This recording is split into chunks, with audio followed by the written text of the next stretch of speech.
Good morning, this is Send 7 World News in 7 minutes. I'm Stephen Devincenzi. Today is Friday, the 22nd of March, 2024.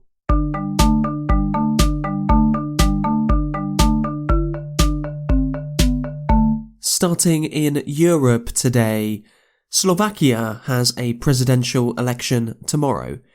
If no candidate receives more than 50% of votes, then there will be a second round in 2 weeks.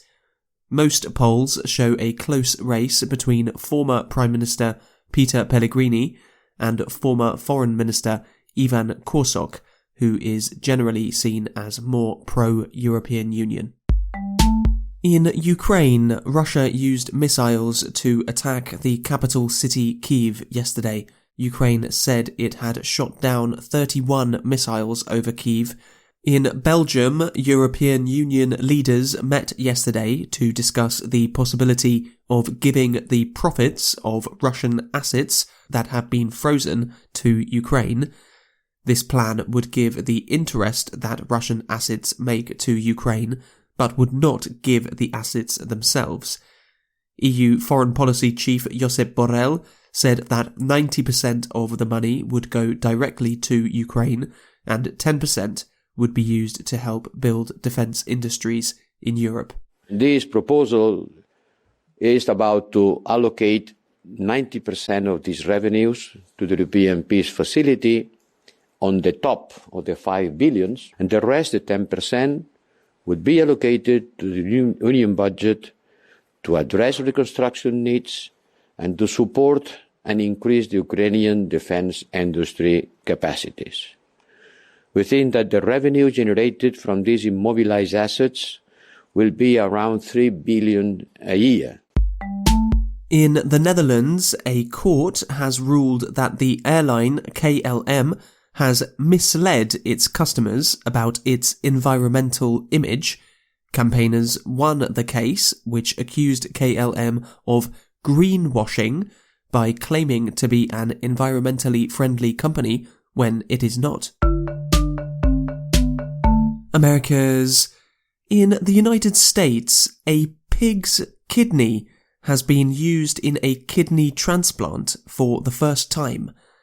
Yesterday, surgeons in Boston transplanted the kidney from a genetically engineered pig into a 62-year-old man whose kidneys had failed.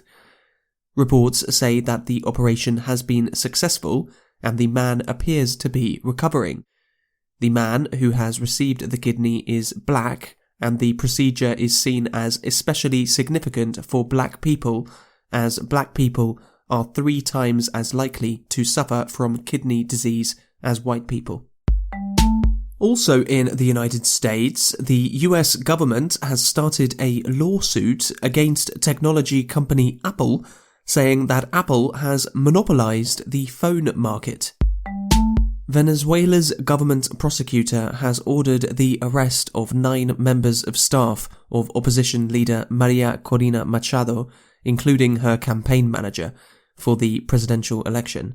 Machado had been seen as the most likely person to defeat President Nicolás Maduro in presidential elections in July. However, she has been disqualified, accused of political crimes. Many countries and human rights organizations have condemned her disqualification. Maduro is generally considered a dictator. Africa. In West Africa, an ongoing heatwave has been made 4 degrees hotter and 10 times more likely because of human-made climate change, according to a new study. Poor cocoa harvests caused by the heatwave have raised the price of chocolate around the world. 35 Somali pirates will be prosecuted in India, the Indian Navy has said. On Sunday, India's Navy captured the Bulgarian ship MV Ruon, which had been held by pirates since December. All 17 crew were safely evacuated. Asia. In Palestine, fighting is continuing around the Al-Shifa hospital in northern Gaza. Israel's army said yesterday that they had killed 50 Palestinian gunmen. Gaza's health ministry says that 32,000 people have been killed since October the 7th. United States Secretary of State Antony Blinken was in Egypt yesterday discussing a ceasefire and will travel to Israel today to speak to Prime Minister Benjamin Netanyahu. Japan's National Institute of Infectious Diseases is recording a record number of cases of streptococcal A infections, a bacterial infection which has a 30% fatality rate. 422 cases have been recorded this year, much more than usual. Some scientists say that the rise in cases may be due to worse hygiene practices since COVID-19 restrictions have stopped. And the happiest country in the world is Finland, according to the 2024 happiness ranking. All 5 of the Nordic countries were in the top 10, as well as Luxembourg, the Netherlands, Switzerland, Israel, and New Zealand. A big thank you to Paola in Italy, Slava in Israel, and Yuri in Ukraine for becoming our newest supporters. If you enjoyed this podcast and would like to have access to the transcripts that we write every day and the news quiz that I write every weekend, then you can become a supporter at send7.org. We give 10% of our profit to Effective Altruism charities. I'm Stephen Devincenzi. Have a great weekend, and we will see you on Monday.